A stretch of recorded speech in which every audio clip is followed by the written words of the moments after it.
മികച്ച ലാഭം നോക്കിയ ഒരു പർച്ചേസ് ആയാലോ? 3 ലക്ഷ്യങ്ങളാണുള്ളത്. 1, അനിയൻ മുംബൈയിലാണ്.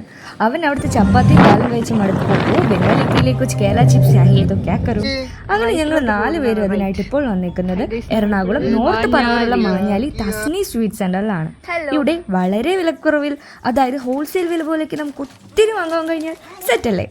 ഒരു ചാക്ക് സാധനങ്ങൾ ഞങ്ങൾ വാങ്ങിയിട്ടും 1000 രൂപയിൽ താഴെ ആയിട്ടുള്ളൂ. പുറത്ത് പഠിക്കുന്ന ഒരു ജോലി ചെയ്യുന്ന മക്കൾക്കോ പാരൻസിനോ കൊടുത്തു വിടാനൊക്കെ ഇവിടെ നല്ല ഓപ്ഷനാണ്. വീഡിയോയിൽ അവരുടെ കോൺടാക്റ്റ് ഉണ്ട്, വേണമെന്ന് കോൺടാക്ട് ചെയ്തോളൂ കേട്ടോ.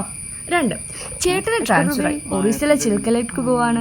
ഇനി ഒരു 3 years ഒക്കെ കഴിഞ്ഞ് നോക്കിയാൽ മതി. വണ്ടിയൊക്കെ കണ്ടീഷനാകാൻ ടയർ മാറാൻ ഓർത്തു. അതിനായിട്ട് വന്നത് ചെറിയപ്പള്ളിയിലെ ഈ ഷോപ്പിലാണ്.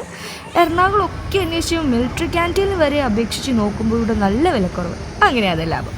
3, ചേച്ചിയുടെ അച്ഛൻ്റെ ഫോൺ ഒന്ന് ഞെക്കിയാൽ 5 വരും, വാട്സപ്പ് എടുത്താൽ യൂട്യൂബ് വരും എന്ന അവസ്ഥയായതുകൊണ്ട് മൈജിക്ക് വിട്ടു. അവിടെ പിന്നെ എന്നും ഓഫറല്ലേ. കയ്യിലെ ബഡ്ജറ്റിൽ മാക്സിമം ഫീച്ചേഴ്സുള്ള കിഡിലും ഫോൺ കിട്ടി. സോ ഫുൾ ഡേ നമ്മൾ വളരെ കാര്യക്ഷമമായിട്ട് കൈകാര്യം ചെയ്തു. ലാസ്റ്റ് ചേരാൻ നിന്ന് പാനിപ്പൂരിയും കഴിച്ച് വീട്ടിൽ പോയി. അങ്ങനെ അതിൽ ലാഭം. അപ്പോൾ ഇന്ന് ഇത്രേ ഉള്ളൂ. This is Vaishnavi Shabu signing off.